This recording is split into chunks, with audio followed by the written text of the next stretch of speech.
امت مسلمہ اجتماعی طور پر آزمائشوں سے گزر رہی ہے، اور آزمائشوں کا یہ سلسلہ طویل سے طویل ہوتا جا رہا ہے۔ اس سے معلوم یہ ہوتا ہے شاید دنیا اپنی مدت پوری کر رہی ہے، اور دنیا اپنا وقت پورا کرنے کے بعد اللہ تعالیٰ اس دنیا کی بساط کو شاید لپیٹنے پہ آ گئے ہیں، اور وہ آخری دور جس میں دجال کا ظہور ہونا ہے،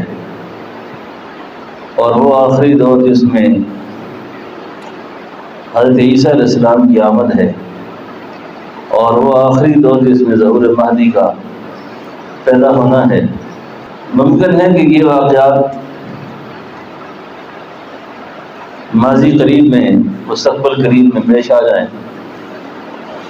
کیونکہ ہونا تو ہے یہ سارا کچھ۔ اب فلسطین کی جو جنگ ہے، فلسطین کے جو حالات ہیں، یہ فلسطین کے حالات حقیقت میں اس سفر کی طرف ہمیں لے جا رہے ہیں جس سفر میں شاید دنیا اپنے اختتام کو پہنچ جائے، اور اس سے جو پہلے کے حالات ہیں وہ رونما ہونا شروع ہو جائے۔ ایسے صورتحال میں، ایسے حالات میں اب مسلمانوں کے لیے دو راستے ہیں: خدا کی بغاوت اور نافرمانی کے راستے پہ چل کر یا تو دجال کی ٹیم میں شامل ہو جائیں، یا اطاعت اور فرمانبرداری کے راستے سے حضرت مہدی کے لشکر میں آ جائیں۔